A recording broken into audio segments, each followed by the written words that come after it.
की संसद में कांग्रेस के 25 सांसदों ने घुसकर और श्रीमान लोकसभा अध्यक्ष ओम जी बिरला से जो गाली गलौज करी है, दोबारा ऐसी घटना हुई उन सांसदों के घर में घुस के हम तोड़फोड़ करेंगे। और मुझे लगता है कि राहुल गांधी का आदेश पर यह घटना हुई है। राहुल गांधी कान खोल कर सुन ले, अगर दोबारा ऐसी घटना हुई तो तेरे घर में घुस के हम गोली मार देंगे। আগামী 9 মার্চের সংসদ অধিবেশন কি শুধু আরেকটি রাজনৈতিক পর্ব নাকি বিস্ফোরণের কাউন্টডাউন? এপস্টাইন ফাইল ঘিরে রাহুল গান্ধী যখন সরাসরি প্রশ্ন ছুড়ে দিচ্ছেন নরেন্দ্র মোদী সরকারকে, তখন পাল্টা হুমকি, প্রিভিলেজ মোশন, সদস্যপদ খারিজের ডাক, সব মিলিয়ে রাজধানীর বাতাস ক্রমশ ভারী হচ্ছে। প্রশ্ন একটাই, সত্যিই কি কাঁপছে ক্ষমতার শীর্ষবিন্দু, নাকি ভয় দেখিয়ে থামানো হবে বিরোধী কণ্ঠ? নমস্কার, আমি মধুরিমা ভৌমিকার দৈনিক সংবাদ অনলাইনে আপনারা দেখছেন সত্যি আসলে বেদনাদায়ক। রাহুল গান্ধী লোকসভার স্পিকারকে কার্যত কোণঠাসা করার পর থেকেই বিজেপি তার বিরুদ্ধে তীব্র আক্রমণে নেমে পড়েছে। পরিস্থিতি এমন পর্যায়ে পৌঁছেছে যে শাসনতন্ত্রের সর্বোচ্চ স্তরের ইন্ধন পেয়ে কেন্দ্রীয় মন্ত্রী শিবরাজ সিং চৌহান প্রকাশ্যে দেশের বিরোধী দলনেতাকে দেশদ্রোহী বলছেন। অমিত শাহের ঘনিষ্ঠ বিজেপি সাংসদ নিশিকান্ত দুবে রাহুল গান্ধীর সাংসদ পদ খারিজের প্রস্তাব আনতে উদ্যোগী হয়েছেন, আর গোটা দল তার পাশে দাঁড়িয়েছে। তবে গতকাল গোটা বিষয়টি যেভাবে ভয়াবহ মোড় নিয়েছে তা খুবই অর্থবহ। লোকসভার স্পিকার ওম বিড়লার ঘনিষ্ঠ সমর্থক বলে পরিচিত রাজস্থানের কোটার বাসিন্দা রাজ সিং আমেরা ক্যামেরার সামনে প্রকাশ্যে এই বলে হুমকি দেন যে রাহুল গান্ধী নাকি তার ইশারায় স্পিকারকে ঘেরাও করিয়েছেন, গালিগালাজ করিয়েছেন। এমন ঘটনা আবার ঘটলে বাড়িতে ঢুকে গুলি করে দেব, সংসদদের বাড়িতে ভাঙচুর করব, এমনই উন্মুক্ত হুমকি তার মুখে। শুনুন কি বলেছেন রাজ সিং আমেরা নামে গেরুয়া শিবিরের অন্ধভক্ত। जय महाकाल, जय ओम जी बिरला, जय नरेंद्र मोदी। जिस प्रकार से भारत की संसद में कांग्रेस के 25 सांसदों ने घुसकर और श्रीमान लोकसभा अध्यक्ष ओम जी बिरला से जो गाली गलौज करी है, उसकी हम सभी भारतीय जनता पार्टी के कार्यकर्ता, करनी सेना के कार्यकर्ताओं में काफी रोष भी आते हैं। दोबारा ऐसी घटना हुई उन सांसदों के घर में घुस के हम तोड़फोड़ करेंगे। और मुझे लगता है कि राहुल गांधी का आदेश पर यह घटना हुई है। राहुल गांधी कान खोल कर सुन ले, अगर दोबारा ऐसी घटना हुई तो तेरे घर में घुस के हम गोली मार देंगे और इसका जिम्मेदार प्रशासन होगा। अगर 24 घंटे के अंदर गिरफ्तारी होती है उन 25 सांसदों की तो ठीक है, इस सभी के हम गोलियां मारेंगे एक एक करके। ये राज सिंह आमेरा संभाजी प्रवक्ता करनी सेना का ये बयान है। चाहे मुझे जेल हो जाए, मुझे कोई दिक्कत नहीं है। जय हिंद, जय भारत। এই হুমকি শুধু এক যুবকের পাগলের প্রলাপ, নাকি বৃহত্তর কোনো রাজনৈতিক খেলায় এই যুবক কেবলই একজন দাবার বোড়ে? প্রশ্নটা সেখানেই। দাবার বোড়ে বলছি এই কারণেই, রাহুল গান্ধীকে গুলি করে মারার হুমকি দিয়ে ভিডিও পোস্ট করার কয়েক ঘন্টা বাদে কট্টরপন্থী রাজপুত সংগঠন করণী সেনার একটি গোষ্ঠীর স্থানীয় নেতা রাজ সিংকে গ্রেফতার করে রাজস্থান পুলিশ। কোটার পুলিশ সুপার তেজস্বিনী গৌতম সংবাদ সংস্থা পিটিআইকে জানিয়েছেন, ধৃত রাজ সিং করণী সেনার কোনো গোষ্ঠীর সদস্য কিনা তদন্ত করে দেখা হচ্ছে। শুধু এবার বলে নয়, বিভিন্ন সময় বিতর্কের কেন্দ্রে থেকেছে রাজস্থানের ওই কট্টরপন্থী রাজপুত সংগঠন। তবে প্রকৃত করণী সেনা কারা তা নিয়ে কুয়াশা রয়েছে। কোন সংগঠনের নাম শ্রী রাজপুত করণী সেনা, কোন সংগঠনের নাম আবার শ্রী রাষ্ট্রীয় রাজপুত করণী। এমন হরেক সংগঠন নিজেদের প্রকৃত করণী সেনা বলেই দাবি করে। ফিরে আসি মূল বিষয়, পর্দার আড়ালে কি খেলা চলছে তা আমি পরে খুলবো। আপাতত প্রশ্ন একটাই, নিজেকে করণী সেনার কর্মী বলে পরিচয় দেওয়া রাজ সিং আমেরা কি শুধুই একজন করণী সেনার সামান্য কর্মী, নাকি তিনি বিজেপি ঘনিষ্ঠ স্পিকার ওম বিড়লার বিশেষ সান্নিধ্য ভাজন? কারণ কথায় নয়, ছবি অনেক সময় সত্যি বলে। ভাইরাল হওয়া একটি ভিডিওতে দেখা গেছে রাহুলকে গুলি করে প্রকাশ্যে খুনের হুমকি দেওয়া রাজ সিং আমেরা দাঁড়িয়ে রয়েছেন ওম বিড়লার ঠিক পেছনে। ডাইনিং টেবিল সাজানো, স্পিকার খাবার খাচ্ছেন, আর রাজ সিং অনায়াসে ঘরের ভেতরে বিরাজমান।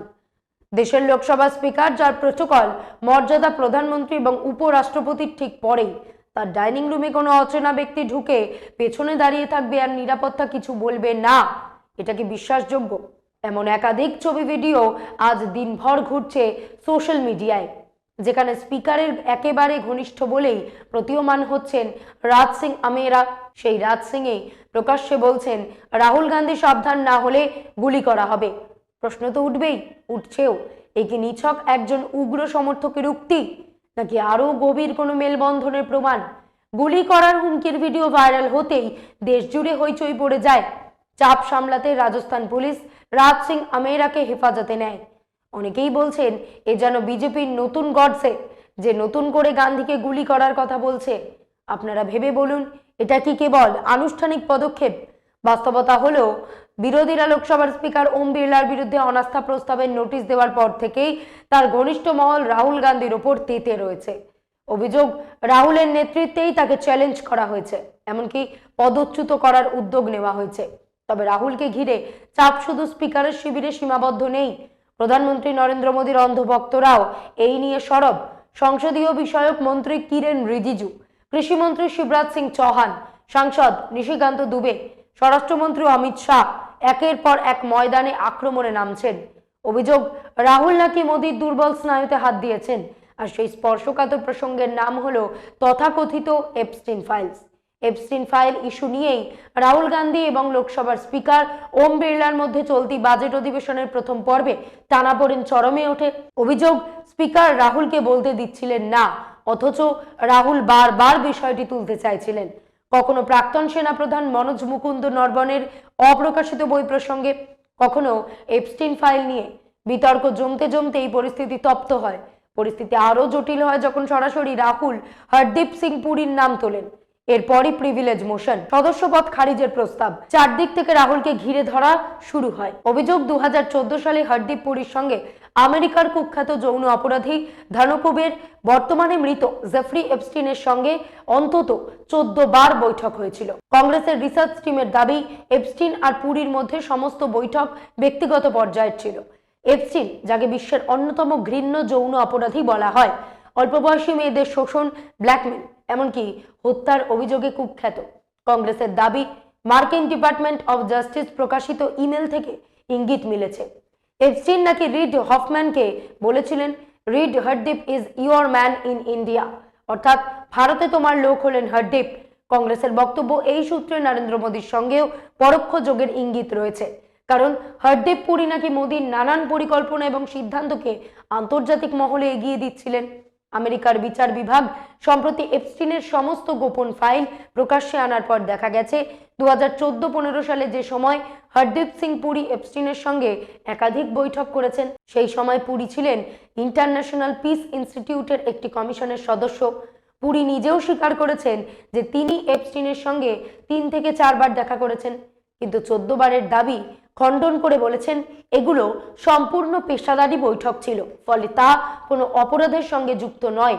তার মানে ওই 3 থেকে 4 বারের বৈঠক কি কোনো অপরাধের সঙ্গে যুক্ত ছিল?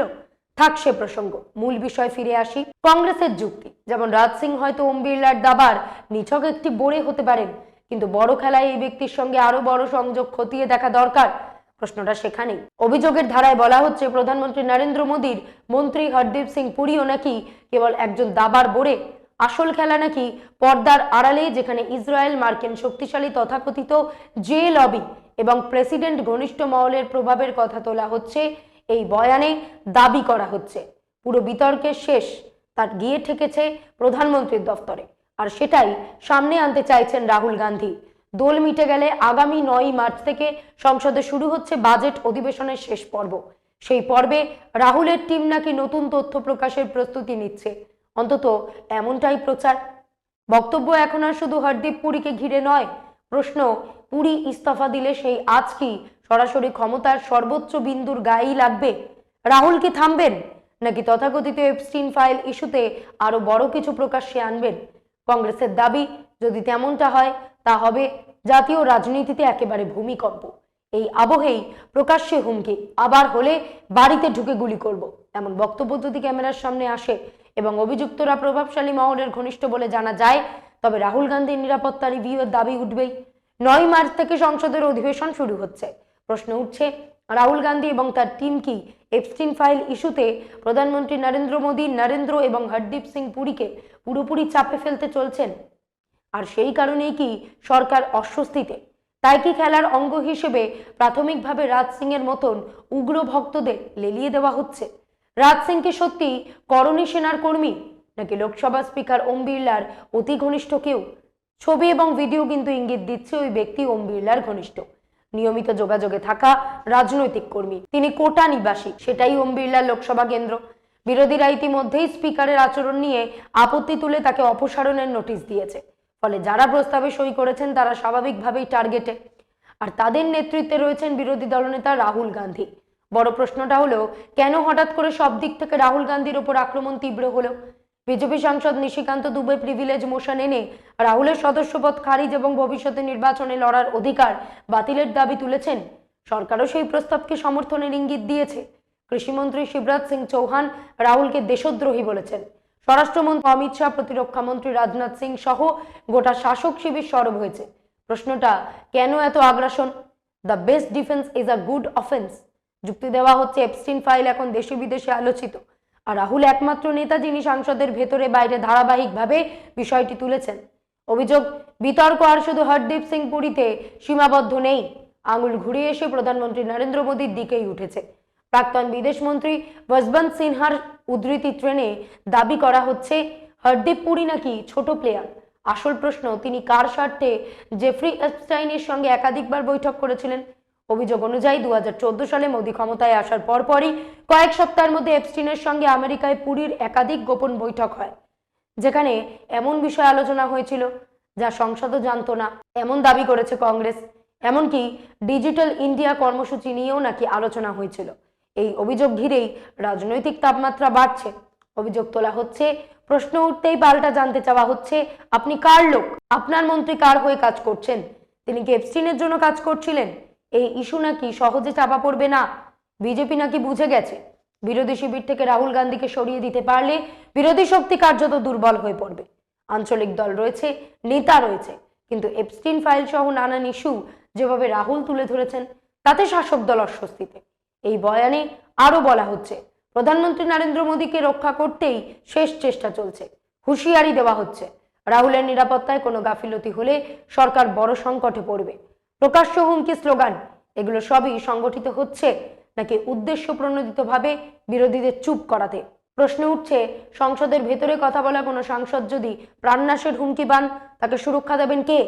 স্পিকার এবং তার ঘনিষ্ঠ বলয়ের দিকেই আঙুল তোলা হচ্ছে। যদি বিরোধী দলনেতা পদমর্যাদায়, যিনি ক্যাবিনেট মন্ত্রীর সমতুল্য, এমন হুমকির মুখে পড়েন, তবে সাধারণ মানুষ, সাংবাদিক বা কর্মীর নিরাপত্তা কোথায়?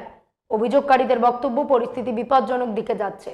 প্রশ্ন উঠছে, 9 মার্চ থেকে শুরু হওয়া সংসদের দ্বিতীয় পর্বে কি রাহুল গান্ধী এপস্টিন ফাইল ইস্যুতে জোরালো আক্রমণে নামবেন? দাবি করা হচ্ছে, কংগ্রেস কোনো সমঝোতায় যাবে না। রাহুল এবং তার দল পুরো প্রস্তুত। রাজ্যসভাতেও প্রধানমন্ত্রী নরেন্দ্র মোদীর কাছে জবাব চাওয়া হতে পারে, বিশেষ করে তার মন্ত্রী হরদীপ সিং পুরীর নামও তথাকথিত প্রমাণ ঘিরে। এই বয়ানে আরো বলা হয়েছে, শুধু কংগ্রেস নয়, তৃণমূল, সমাজবাদী পার্টি এবং বাম দল সহ ডিএমকে জোট একসাথে চাপ বাড়াতে পারে। স্পিকারের বিরুদ্ধে প্রিভিলেজ নোটিশ আগেই দেওয়া হয়েছে। প্রয়োজনে প্রধানমন্ত্রী এবং সংশ্লিষ্ট মন্ত্রীর বিরুদ্ধেও নতুন প্রিভিলেজ বা নিন্দা প্রস্তাব আনার কথাও শোনা যাচ্ছে। যুক্তি, প্রধানমন্ত্রী এবং মন্ত্রিসভার জবাবদিহি সংসদ এবং সংবিধানের প্রতি। যদি প্রশ্নের জবাব না মেলে, বিরোধীরা কঠোর পদক্ষেপের পথেও হাঁটতে পারে, এমনই রাজনৈতিক বার্তা ভেসে আসছে। অভিযোগের সুরে বলা হচ্ছে, সরকার নিজের চেয়ারের চিন্তায় ব্যস্ত, আর কংগ্রেস এবং তার সহযোগীরা বুঝে গেছে যে এই ইস্যু আগামী দিনে সংসদে জোরালোভাবে উঠবে। দাবি, রাহুল গান্ধীর ওয়ার রুমে এপস্টিন ফাইলের নথিপত্র খুঁটিয়ে দেখা হচ্ছে। 9 মার্চ থেকে লোকসভা এবং রাজ্যসভা দুই কক্ষেই বিষয়টি তোলা হবে। কংগ্রেসের বক্তব্য, প্রধানমন্ত্রী মোদী সংবিধান অনুযায়ী সংসদের কাছে জবাবদিহি করতে বাধ্য। তিনি সংসদ এড়িয়ে যেতে পারেন না, প্রশ্নের উত্তর দিতেই হবে। ফলে 9 মার্চ থেকে এপস্টিন ফাইল বড় রাজনৈতিক ইস্যু হয়ে উঠতে পারে, এমন আভাসেই নাকি বিজেপি অস্বস্তিতে।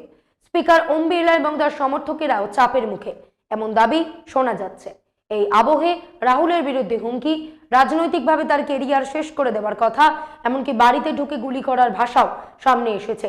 পরিস্থিতি যে উত্তপ্ত তা স্পষ্ট। সব শেষে কিছু জরুরি প্রশ্ন, সংসদ কি সরকারের করতালি শোনার জায়গা নাকি সরকারের জবাবদিহির মঞ্চ? যদি একজন বিরোধী নেতা প্রশ্ন তোলেন আর তার জবাব হয় প্রিভিলেজ মোশন, সদস্যপদ খারিজের হুমকি কিংবা প্রকাশ্য প্রাণনাশের ডাক, তাহলে ভয়টা কার? প্রশ্নকারীর নাকি ক্ষমতাসীনদের? মাননীয় প্রধানমন্ত্রী নরেন্দ্র মোদী, আপনি কি সংসদের সামনে দাঁড়িয়ে স্পষ্ট জবাব দেবেন? আপনার মন্ত্রীর ভূমিকা কি ছিল? নথি যদি ভুয়ো হয় তা প্রমাণ করবেন, আর যদি সত্যের ছায়া থাকে তবে দায় নেবেন। স্পিকার ওম বিড়লা, আপনি কি মন্ত্রগুপ্তির নিরপেক্ষতার শপথ রক্ষা করবেন নাকি রাজনৈতিক ঘেরাটোপেই বন্দী থাকবেন?